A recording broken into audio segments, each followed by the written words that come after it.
Good morning, all of you. Welcome to Shri Digambar Institute of Technology, Dausa. Myself, Reena Jarwal from Electronics and Communication Engineering Department. Today, I discuss about the topic of digital logic gates. So, start करते हैं. Generally, a digital logic gate is an electronic device that makes logical decision based on the different combination of digital signal present on its input. Basically हम ये भी कह सकते हैं कि digital logic gates में एक से ज़्यादा इनपुट देने पर हमें डिजिटली सिर्फ एक ही आउटपुट मिलता है. मीन्स आप इनपुट में कितने ही नंबर ऑफ इनपुट्स दे दो, मोर देन वन इनपुट दे दो, but generally only one digital output is obtained by a digital logic gate. So individually logic gates can be connected together to form combinational or sequential circuit or larger logic gate function. So आपको जो याद रखना है वो that is this कि more than one input देने पर भी डिजिटल लॉजिक के थ्रू, डिजिटल लॉजिक गेट्स के थ्रू हमें एक ही आउटपुट ऑब्टेन्ड होता है. आगे बात करते हैं टेक्नोलॉजी की. सो जनरली इनकी जो टेक्नोलॉजी है, फिर बेसिकली मैं कह सकती हूँ कि लॉजिक फैमिलीज़ है, उनको कई कैटेगरीज में डिफाइन किया हुआ है. वन बाय वन हम लोग देखेंगे. पहले मैं इन टेक्नोलॉजीज़ को, इन फैमिलीज़ को डिस्कस कर लेती हूँ. First, register transistor logic, that is RTL. Direct couple transistor logic, that is DCTL. Register capacitor transistor logic means RCTL. Diode transistor logic, complement transistor diode logic means CTDL. High threshold logic STL. Emitter coupled logic ECL. Positive emitter coupled logic PECL. Low voltage positive emitter coupled logic, that is LVPECL. Transistor logic, in which P-type metal oxide semiconductor logic means PMOS, and N-type metal oxide semiconductor logic, that is NMOS. Complementary metal oxide semiconductor logic, that is CMOS, BiCMOS and I2L. अब बात करते कि transistor logic families generally इतनी ज़्यादा है. So basically students के paper के हिसाब से इनमें सबसे इम्पॉर्टेंट टॉपिक कौन सा है? सो ट्रांजिस्टर लॉजिक सबसे इम्पॉर्टेंट है. Generally PMOS, NMOS, CMOS, TTL, इनसे रिलेटेड क्वेश्चंस एग्जाम में ज़्यादा होते हैं. सो हम डिस्कस करते हैं.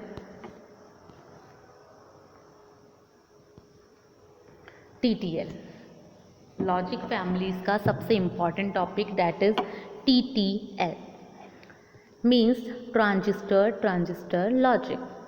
Generally transistor logic is a class of digital circuit built from bipolar junction transistor and register. Means ये वो डिजिटल सर्किट है जो जनरली BJT और रजिस्टर की हेल्प से बनाया जाता है. अब बात आती है इसको ट्रांजिस्टर लॉजिक क्यों कहते हैं? बिकॉज इसमें जो लॉजिक गेटिंग फंक्शंस होते हैं एंड जो एम्पलीफाइंग फंक्शंस होते हैं, दोनों तरीके के फंक्शन ट्रांजिस्टर के थ्रू परफॉर्म किए जाते हैं. So that's why it is called transistor logic. So we can say that it is known as transistor logic because both the logic gate function and the amplifying functions are performed by transistor, and ये circuit generally built from bipolar junction transistor and resistors. आगे बात करते हैं. जो first TTL family थी,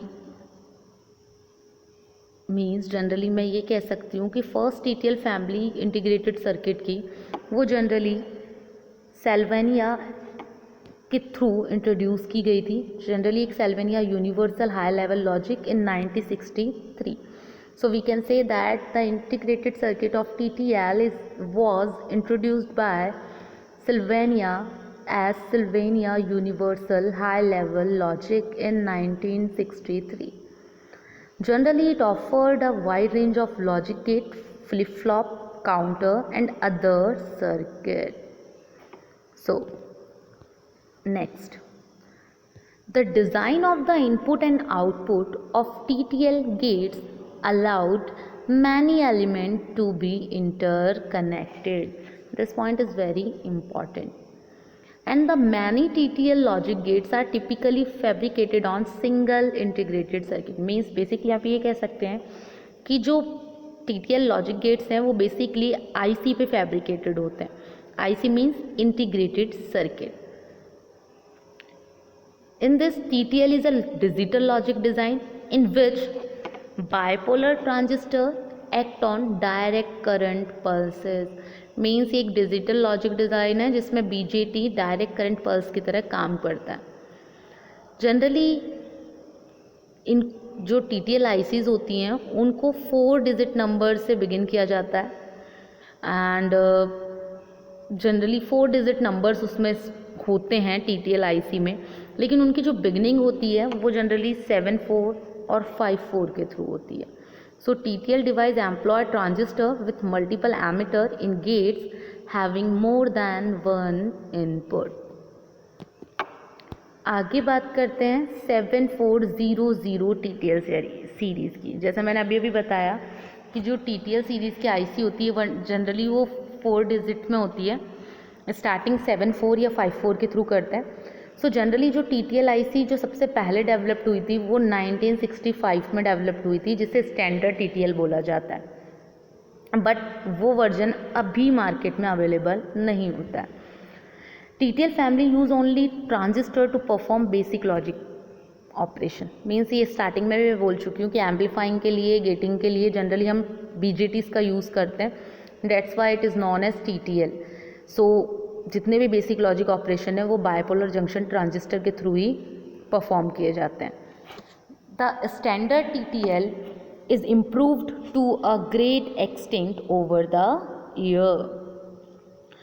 TTL devices are still used as glue logic which connect more complex device in digital system. Means it is also known as glue because it connect more complex devices in digital system. आगे बात करते हैं TTL सब families की. सो TTL सब families में सबसे पहली फैमिली है जो 1965 में इंट्रोड्यूस हुई थी, that is standard family, that is 74 से बिगिन होता है. लो पावर TTL सब family that is 74L, high speed that is 74H, short की 74S, लो पावर शॉर्ट की 74LS, एडवांस शॉर्ट की 74AS, advance low power short की 74ALS.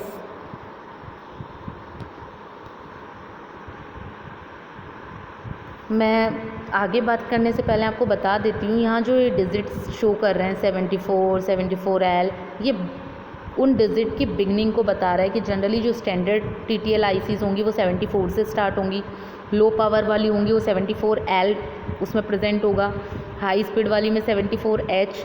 तो इस तरीके से देखते ही आप बता सकते हैं कि वो कौन सी सब फैमिलीज़ को प्रेजेंट कर रहा है.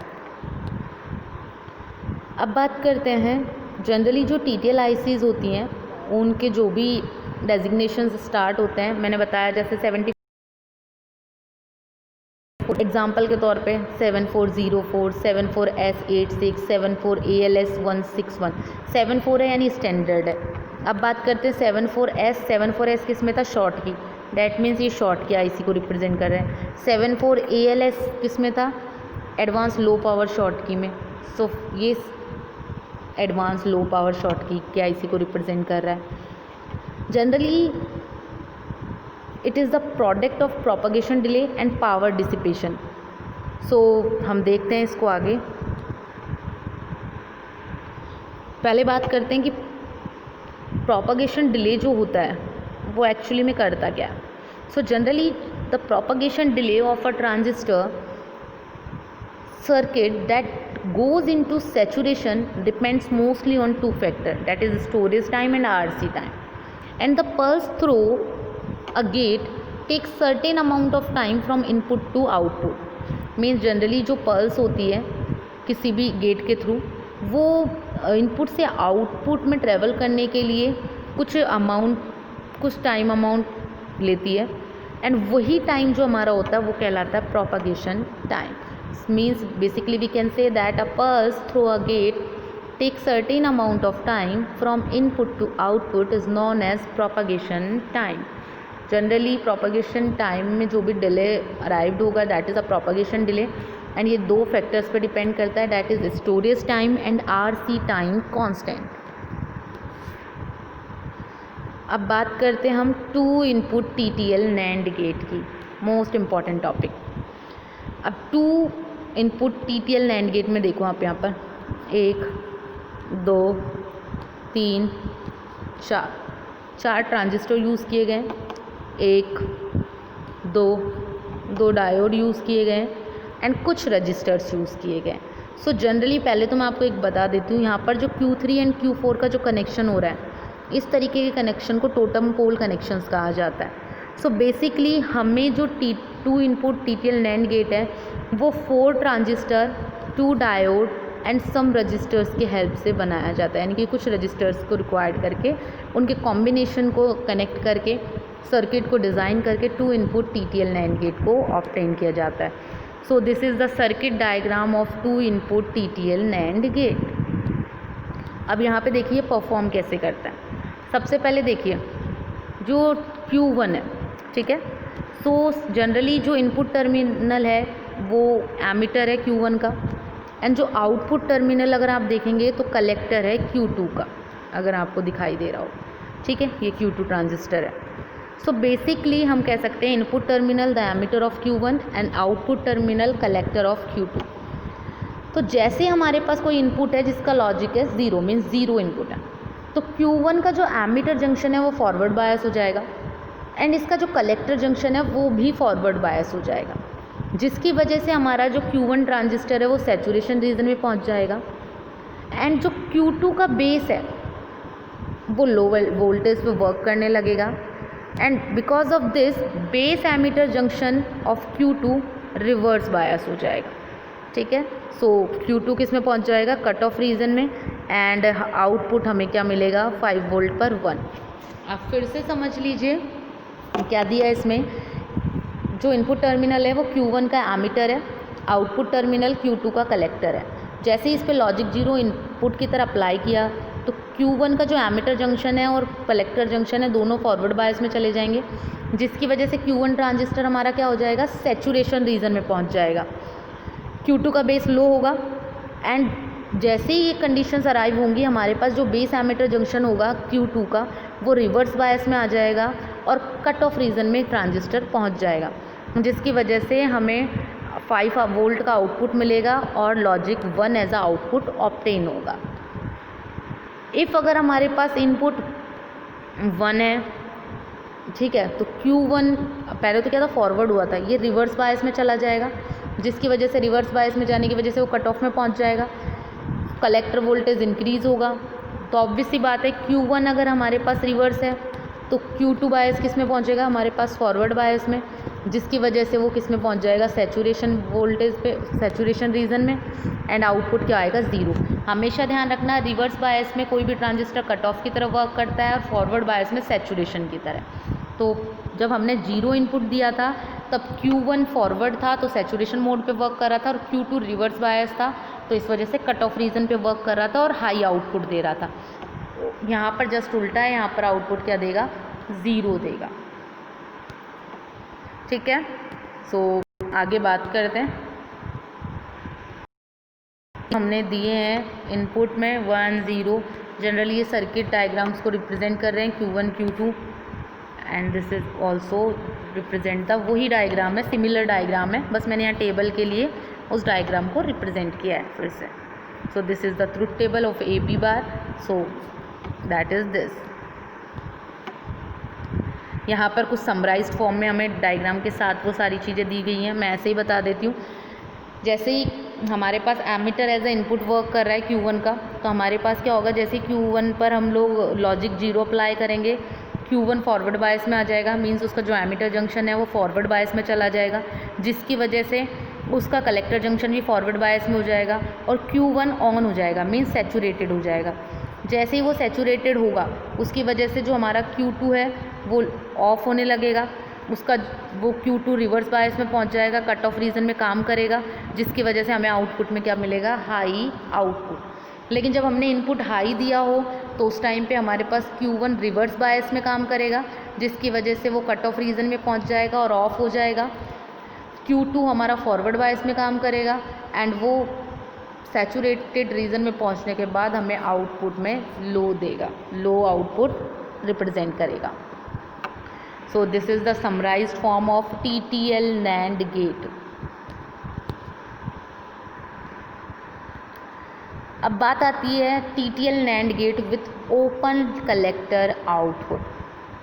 सो ये भी हमारा क्या है, जो अभी हमने पिछला बात की है TTL NAND गेट उसी के जैसा है, बट इसमें क्या होता है, जो Q2 ट्रांजिस्टर है वो as an emitter follower use होता है एंड जो Q2 का आउटपुट है वो Q3 के लिए एज अ इनपुट वर्क करता है।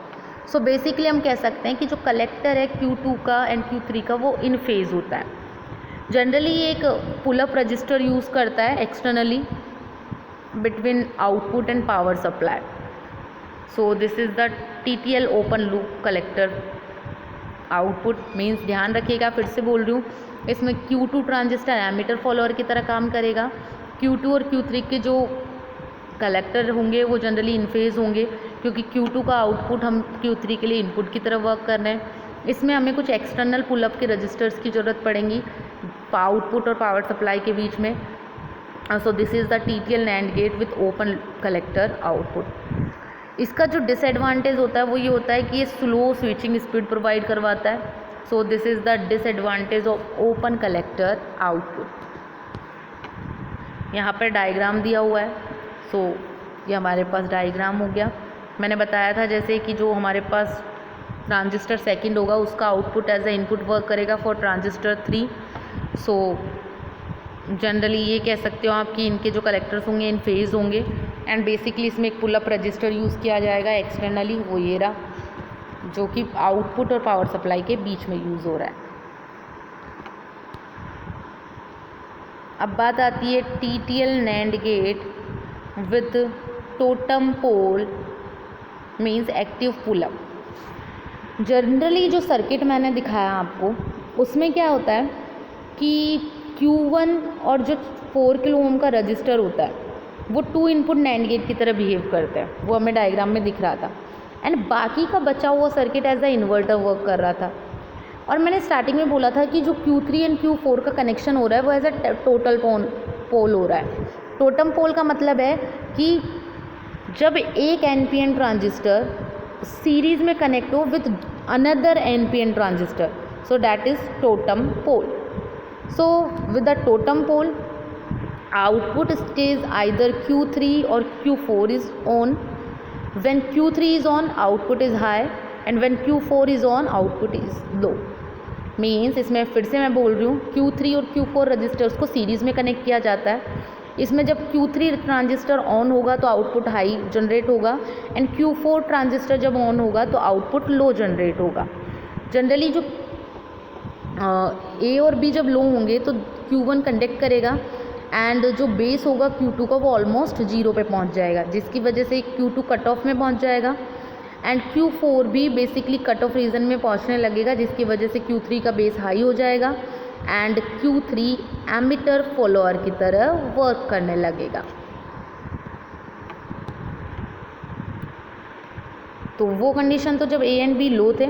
इफ़ अगर हमारे पास A और B हाई होंगे तो Q1 कंडक्ट नहीं करेगा, जिसकी वजह से Q2 हमारे पास हाई हो जाएगा एंड जैसे ही Q2 हाई होगा तो Q4 सैचुरेशन रीजन में पहुंच जाएगा और आउटपुट क्या होगा, लो होगा। और अगर इससे जस्ट उल्टा हो तो आउटपुट क्या होगा, हाई। फिर से बोल रही हूँ, अगर Q1 कट ऑफ मतलब कंडक्ट नहीं कर रहा है तो Q2 क्या होगा, हाई होगा, जिसकी वजह से Q4 सैचुरेशन रीजन में पहुंच जाएगा और आउटपुट को क्या कर देगा, लो कर देगा। लेकिन जस्ट अगर इसके अपोजिट हुआ तो आउटपुट क्या होगा, हाई होगा। सो आपको याद ये रखना है